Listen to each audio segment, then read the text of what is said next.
How are you? Good. How are you? All right. I had a great time with your leading lady yesterday, and I just obviously we talk about you a lot, and I was thinking about how the movie is such a thing that engages in memory, right, and how it feels in the moment, how it feels afterwards. Have you thought about like accomplishing making the movie, having people liking it, now talking about it in the past sense? Does it feel different than when, obviously everything you do is part of your life, but this specifically, does it feel different to reflect on? It does feel like it might be a pretty historical landmark in my life, yes. Like there will be a before and after that happened. I've wanted to make a movie for a very long time, and not just this one, but in general. I like as a 9-year-old on a movie set, I was like, I want to direct movies. And it's not because I want to be the boss. It's like it's a pretty monstrous act to get a bunch of people together and a lot of money and just sort of asking people to serve your desire. Yeah. The coolest directors that I've worked with, we feel like mirrors of each other, like almost like refracted images of each other, where it's like the multiplicity of self becomes very apparent and very much within your grasp in an environment that normally in life you don't get access to. And so there were so many different selves within this movie, within making it, the 8 years that it took to get the financing, the I would say the 4 years it took to write, but then because the movie is about iteration and revision and understanding that you get to kind of treat your life like clay. I mean, it is in your hands to shape your kind of identity. And I think this movie has done that for me in ways that definitely outdo other experiences that I've had. No, it's a biggie. I mean, it's also like, even with me and Emmy, like if she was attached to the movie for like 2.5 years, if we never got it together, if we never made the film, we still would have kind of unlocked each other. And the book really introduces it really invites you to dig deep and to trust yourself and to listen to your instincts. And I think in a world designed to remove that volition from certain experiences, primarily the female experience, but not exclusively, this just feels like so liberating to have been allowed to say all this stuff out loud. Yeah.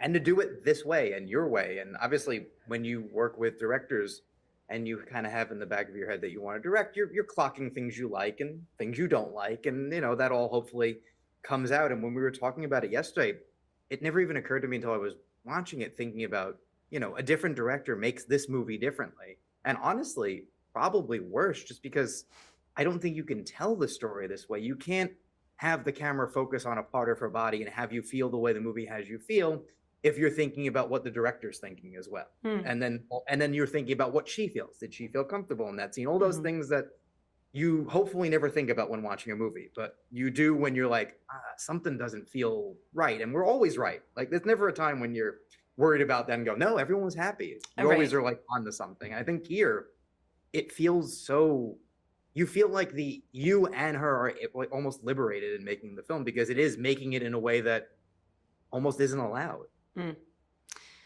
Yeah, there's been something across centuries. Anything overtly personal or diaristic or about the self, especially from a female perspective, is small and it's measly. It's not high art. We've been like completely barred from modernism. Like it's like I'm regurgitating ideas that I read in feminist books, but it's like it's widely known that it's a narcissistic, messy, kind of gross, embarrassing thing to talk about yourself. There's a line in the book that's really incredible that's not in the movie, because I do think that there was a sort of atmosphere that accomplished the sentiment and images that did it without having to, say these words, but her father calls her selfish when she wants to leave the house and go to college. And, women are possessions. And when he says, you're selfish. And she goes, yeah, I was selfish. I wanted a self. Yeah. Yeah, it's like, it's a little drama-rama, and it's a little bit like uncomfortable to mention the pink elephant in the room, which is the patriarchy, because, you know, not all guys hate women. I mean, like, Jim Belushi said something so stunning. He was like, when I these two people actually do relate for some reason, and this is so personal, but like Jim Belushi and Pablo Larraín, they are brothers to me, and they're a lot older than me, and we live very different lives, and, you know, our experiences are vastly different, but it's the room for, like, the room that they give me to be myself, to maybe stumble my way through a sentence to get to the point. The way that they love me allows me to love myself. That is fatherhood. That is brotherhood. That is like, it exists. And so when you mention, you know, the world being against you and whatever, it's like, you're kind of enforcing this defensive nature. Like, all of a sudden people go like, but not me. It's like, no, right. It's not your fault. It's all of us. It's the world we live in. It's systemic. It's like, it's seeped into all of us accidentally. The amount of internalized like misogyny and doubt and shame that you have in your body as a young woman, it's undeniable. You don't have to be abused by your father or really anyone to have that feeling like you shouldn't speak up, and that your experiences are small and they don't matter and they don't affect anyone but you. So yeah, it's like, it was such a cool thing to be able to turn 35 and live out loud. Right. He, when I spoke to Jim a couple weeks ago, he like fell over himself to talk about how great you were as a director, not even as a person, like person, obviously, but like as a director. And I think that says something, right? Actors see actors, right? And actors see directors who are actors. And I think being able to like unlock that part is not nothing, right? Because you want to be able to be free, right? You want to be able to not worry if the take is bad. All the silly things that like actors are in their heads. Everyone is okay with that, right? But when you have a director that starts looking at his watch or any of those things that you know are not like aimed at you, but all of a sudden you're like, oh, I got to think about it. And actors who direct don't do that, right? You know how to say the word, right? That'll make someone feel better, because that's the word you were waiting for during a scene. Pablo say it to you, and you know you can say it to Jim or Imogen. It's so clearly in the film.